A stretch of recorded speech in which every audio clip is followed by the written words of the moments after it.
Assalamualaikum warahmatullahi wabarakatuh. Marhabannya Ramadan. Selamat menunaikan bulan suci Ramadan 1446 Hijriah. Kembali lagi bersama kami di acara Bisalah Ramadan, di mana saya Wayasri sebagai host pada kegiatan ini. Pada hari ini kita akan kedatangan narasumber, yaitu Ustadz Suwandi, di mana akan membawakan tema puasa dan kesehatan hati.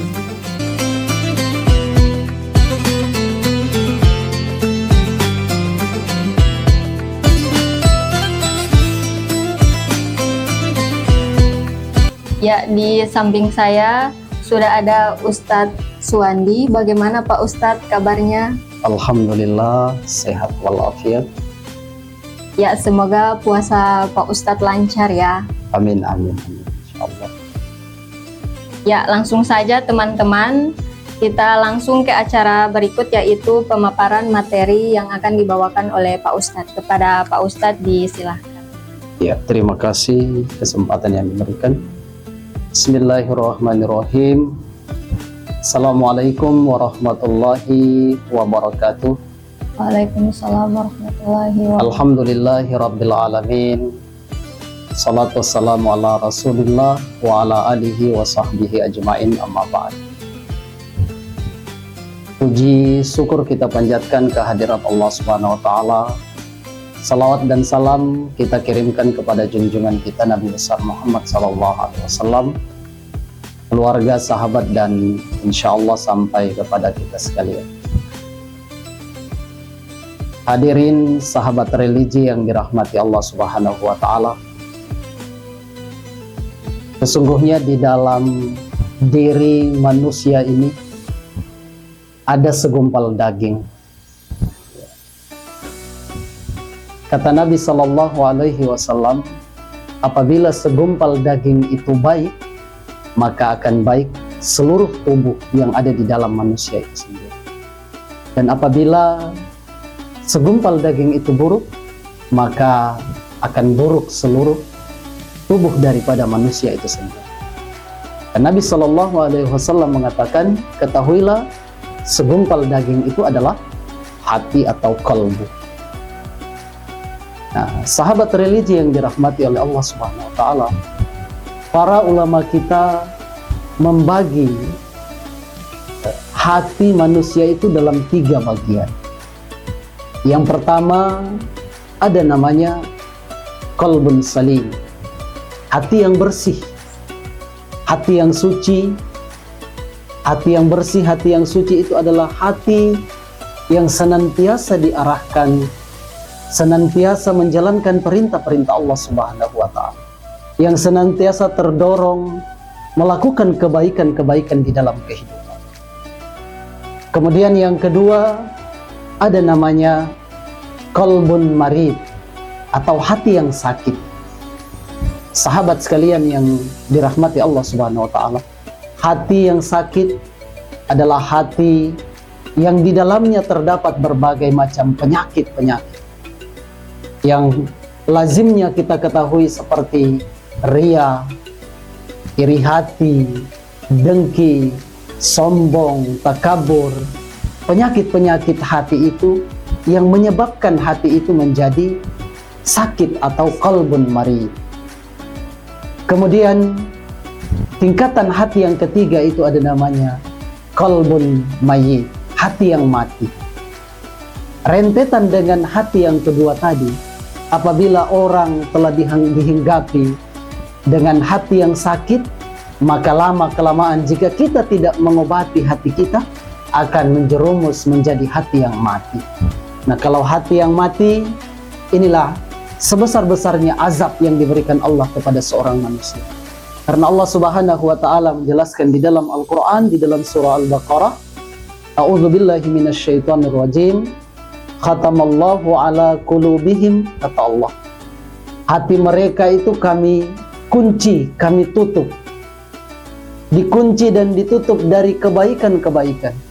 Wa ala sam'ihim, penglihatan mereka juga kami tutup, kami kunci. Wa ala absarihim, dan pendengaran mereka pun kami kunci dan kami tutup. Ditutup dari mana? Ditutup dari kebaikan-kebaikan, dikunci dari kebenaran-kebenaran, sehingga orang yang memiliki hati yang qalbun mayyit, qalbun marid, mereka sama sekali tidak akan mampu menerima kebenaran-kebenaran. Demikianlah materi yang secara singkat dapat saya sampaikan. Semoga kita semua terhindar dari hati-hati yang sakit, hati-hati yang mati, tapi ketika hati kita menjadi hati-hati yang bersih, hati yang suci, sehingga kita menjadi insan-insan yang mulia di mata Allah Subhanahu wa Ta'ala. Terima kasih. Ya, terima kasih Ustadz, materinya ya sangat bermanfaat bagi kita semua. Ya, berarti teman-teman, hati itu terbagi dalam 3 golongan, yaitu hati yang bersih, hati yang sakit, dan juga hati yang mati.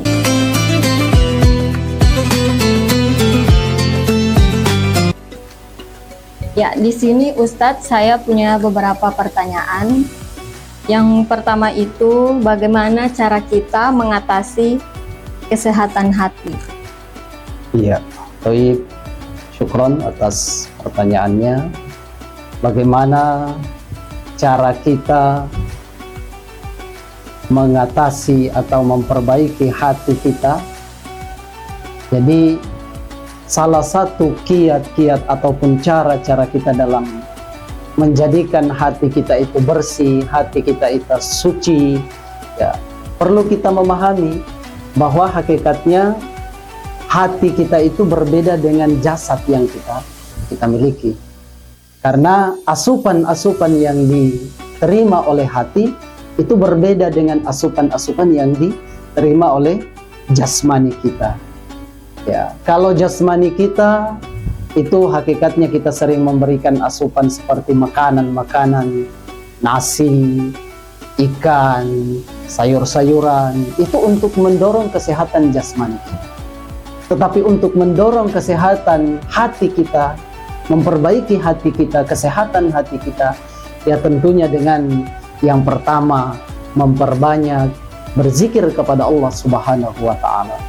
Kemudian memperbanyak kita membaca ayat-ayat suci Al-Quran, apalagi momentum bulan suci Ramadan saat ini sebagai Sahrul Quran, bulan diturunkannya Al-Quran, harusnya kita lebih giat dan lebih action untuk senantiasa membaca Al-Quranul Karim, karena itu adalah bagian dari asupan dan nutrisi yang harus diberikan kepada hati kita.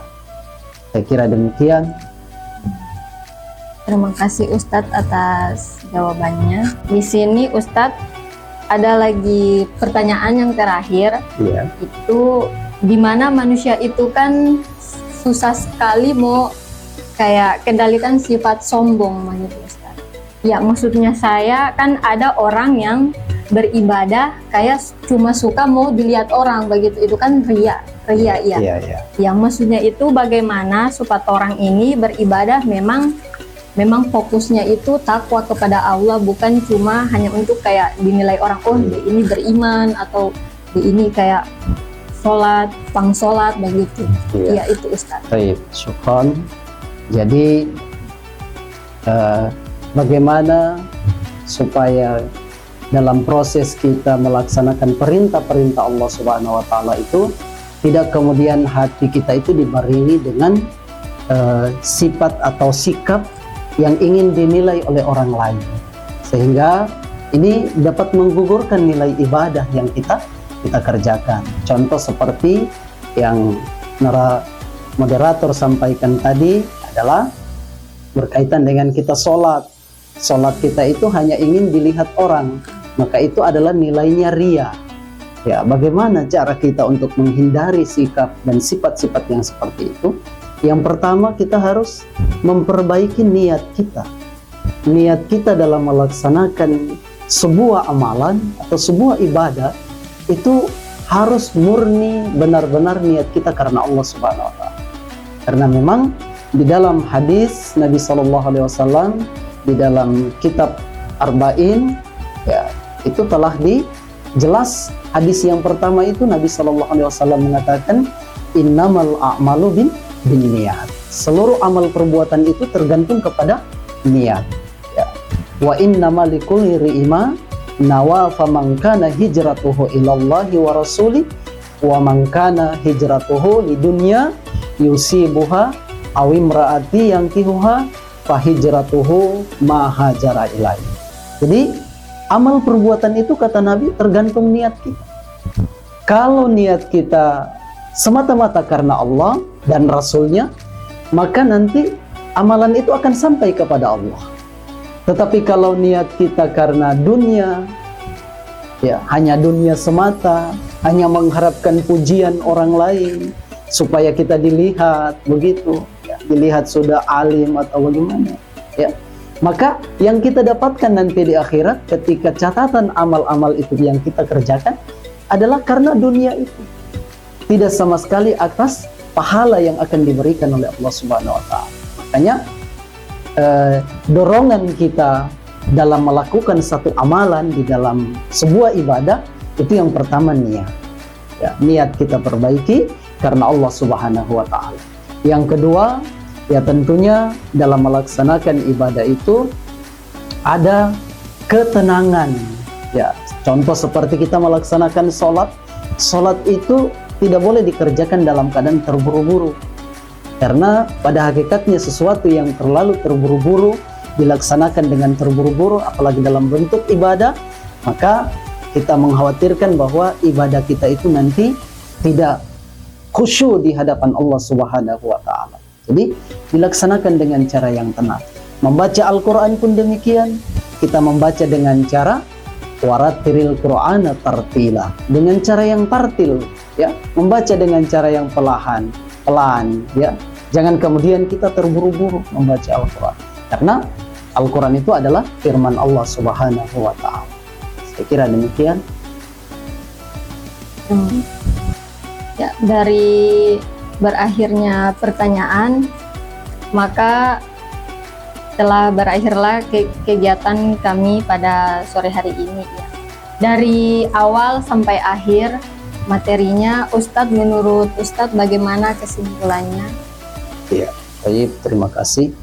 Jadi sahabat religi yang dirahmati oleh Allah Subhanahu wa Ta'ala, dari pemaparan yang saya sampaikan tadi kita dapat mengambil ibrah atau mengambil pelajaran bahwa sesungguhnya di dalam kehidupan seorang manusia itu yang menjadi panglima di dalam kehidupan seorang manusia itu adalah hati. Maka apabila hati seorang manusia itu baik, maka akan baik seluruh tubuhnya. Dan apabila hati itu buruk, maka akan buruk seluruh perilaku tubuh daripada manusia itu sendiri.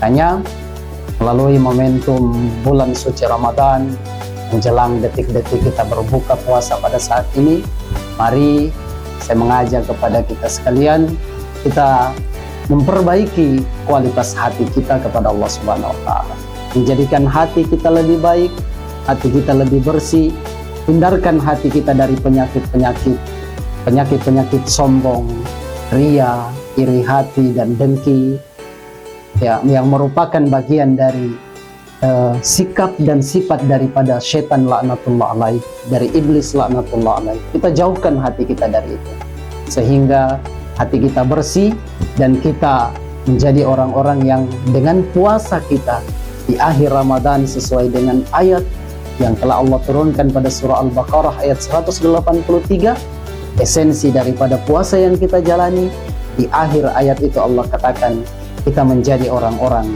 yang la'allakum tattaqun, menjadi orang-orang yang bertakwa kepada Allah Subhanahu wa Ta'ala. Terima kasih.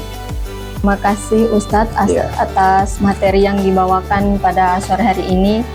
Sangat bermanfaat ya bagi kita semua. Kepada teman-teman, silahkan berikan masukan, komen untuk tema yang kita angkat pada berikutnya. Ya, kepada teman-teman yang menjalankan bulan puasa, selamat berbuka dengan mengucapkan Alhamdulillahirobbilalamin. Wassalamualaikum warahmatullahi wabarakatuh. Waalaikumsalam.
Bismillahirrahmanirrahim. Allahumma laka sumtu wa bika amantu wa ala rizqika aftartu.